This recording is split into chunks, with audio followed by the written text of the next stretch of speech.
رات کا ابھی پہلا پہر تھا۔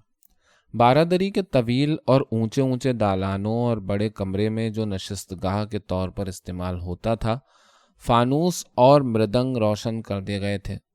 صحنچیوں اور خوابگاہوں میں کنول اور دو شاخیں جھلملا رہے تھے۔ تلا تارا اپنے کمرے میں ہی تھی۔ سورج غروب ہونے سے کچھ دیر قبل وہ بیدار ہو گئی تھی۔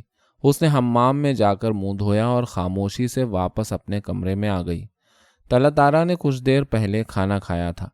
کھانے سے فارغ ہونے کے بعد اس نے آرام کیا، لباس تبدیل کیا، عمدہ جوڑا پہنا۔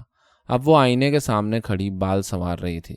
اس کی آنکھوں میں دمبالا سرما تھا، ہونٹوں پر پان کی لالی تھی، کانوں میں کرن پھول تھے، گلے میں چندن ہار تھا، کلائیوں میں سونے کے جڑاؤ کڑے تھے۔ اس سج دھج نے اس کا حسن دوبالا کر دیا تھا۔ نجو دروازے پر نمودار ہوئی اور دہلیز پر ٹھٹک کر تلا تارا کو حیرت سے دیکھنے لگی۔ پھر وہ آگے بڑھی، تلا تارا کے قریب پہنچی اور مسکرا کر شوخی سے بولی، چھوٹی سرکار، اس وقت تو آپ ایسی اچھی لگ رہی ہیں کہ جی چاہتا ہے کہ بس دیکھتے ہی رہو۔ اس نے بے تکلفی سے تلا تارا کو چھیڑا، کہیں میری نظر نہ لگ جائے، کالا دانہ لا کر نظر اتار دوں؟ تلا تارا نے کوئی جواب نہ دیا، نہ مڑ کر اس کی جانب دیکھا، خاموشی سے بالوں کی چوٹی گوندھتی رہی۔ اس نے صبح سے اب تک نجو سے کوئی بات نہیں کی تھی، مگر نجو ڈھیٹ بن کر برابر بولتی رہی۔ آپ نہ بولیے، لیکن میں تو بات کرتی رہوں گی۔ کہاں تک نہ بولیں گی؟ آخر آپ کو اپنی نجو پر ترس آ ہی جائے گا۔ اللہ قسم دل نہیں لگتا، گھبرائی گھبرائی ادھر ادھر پھرتی رہتی ہوں، پھر آپ کے پاس آ جاتی ہوں۔ وہ کھل کر مسکرائی، آپ دھتکاریں یا خفا ہوں، میں تو آپ کے پاس ضرور آؤں گی۔ تلا تارا بدستور خاموش رہی۔ چوٹی گوندھنے کے بعد وہ چند لمحے اپنی سج دھج دیکھتی رہی، پھر اس نے کھونٹی پر لٹکی ہوئی سرخ شال اتاری اور اسے اوڑھنے لگی۔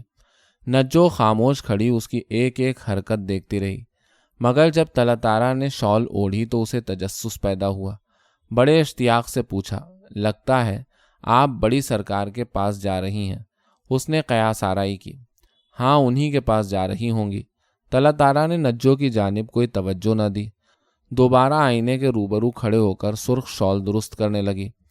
نجو تیزی سے مڑی، باہر نکلی اور حضور بیگم کی خوابگاہ کی جانب چلی۔ وہ دروازے ہی پر اسے مل گئیں۔ مغلانی بھی ان کے ہمراہ تھیں۔ نجو اتنی تیزی سے چل کر آئی تھی کہ اس کی سانس پھول گئی۔ حضور بیگم نے نجو کو اس عالم میں دیکھا تو گھبرا کر پوچھا، کیا ہو گیا نجو تجھے؟ خیریت تو ہے؟ سرکار، اس نے اپنی سانس کو قابو میں کرنے کی کوشش کرتے ہوئے بتایا، چھوٹی سرکار آپ کو آداب کرنے آ رہی ہیں۔ حضور بیگم تو خاموش رہیں۔ اس دفعہ مغلانی نے دریافت کیا، تجھے کیسے معلوم ہوا کہ وہ سرکار کے پاس آ رہی ہیں؟ میں ابھی ان کے کمرے ہی میں تھی، نجو نے جواب دیا، سیدھی وہیں سے آ رہی ہوں۔ انہوں نے تجھے بتایا تھا کہ وہ ادھر آ رہی ہیں؟ حضور بیگم نے تفتیش کرنے کے انداز میں دریافت کیا۔ سرکار، وہ مجھ سے بات ہی کب کرتی ہیں؟ نجو نے سوکھا سا منہ بنا کر شکوہ کیا۔ کسی بات کا جواب ہی نہیں دیتی۔ وہ لمحے بھر کے لیے خاموش رہی۔ آپ دیکھیے گا، وہ اس وقت کتنی اچھی لگ رہی ہیں، جوڑا بھی بہت اچھا پہن رکھا ہے، زیور بھی پہنے ہوئے ہیں۔ اس طرح نکسک سے درست ہو کر آپ کے پاس نہ آئیں گی تو اس وقت اور کہاں جائیں گی؟ حضور بیگم خاموش کھڑی غور کر رہی تھی کہ تلا تارا اپنے کمرے سے نکل کر باہر آئی۔ حضور بیگم کی نظریں اس کی جانب اٹھ گئیں۔ تلا تارا سنبھل کر قدم اٹھاتی ہوئی آگے بڑھی۔ فانوسوں میں جھلملاتی ہوئی کافوری شمعوں کی روشنی میں اس کا خوبصورت چہرہ ہیرے کی طرح جگر جگر کر رہا تھا۔ وہ کسی شہزادی کی طرح خوشادہ اور دلربا نظر آ رہی تھی۔ حضور بیگم کے دل میں ہلچل برپا ہو گئی۔ تلا تارا قریب اور قریب آتی گئی۔ اس کی نظریں جھکی ہوئی تھیں اور چال میں ہلکی سی لڑکھڑاہٹ تھی۔ حضور بیگم کے دل کی دھڑکن تیز اور تیز ہوتی گئی، لیکن وہ ان کی جانب آتے آتے اچانک سہنچی کی سمت مڑ گئی۔ مگر جب تلا تارا نے سہنچی عبور کی تو مغلانی نے پریشان ہو کر حضور بیگم سے کہا، سرکار، معلوم ہوتا ہے چھوٹی سرکار زینے کی جانب جا رہی ہیں۔ حضور بیگم نے پریشان ہو کر تلا تارا کی طرف مڑ کر دیکھا۔ مغلانی کا قیاس غلط نہیں تھا۔ وہ آہستہ آہستہ قدم اٹھاتی ہوئی زینے کی سمت بڑھ رہی تھی۔ مغلانی نے دل گرفتہ ہو کر حضور بیگم سے کہا، سرکار، ان کو روکیے، وہ پھر اوپر جا رہی ہیں۔ وہ جو کچھ کر رہی ہے اسے کرنے دو، اس وقت وہ اپنے ہوش میں کہاں ہے؟ حضور بیگم نے جان سوز لہجے میں اپنے رد عمل کا اظہار کیا۔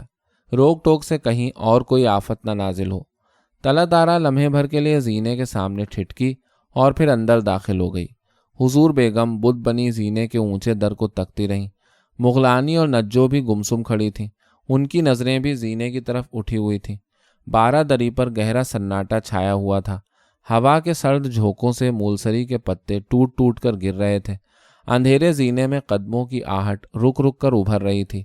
پھر یہ آہٹ مدھم ہو گئی۔ چھت پر دروازہ بند ہونے کی چرچراہٹ سنائی دی۔ ہر طرف گہری خاموشی چھا گئی۔ خزاں کی اداس رات اور اداس ہو گئی۔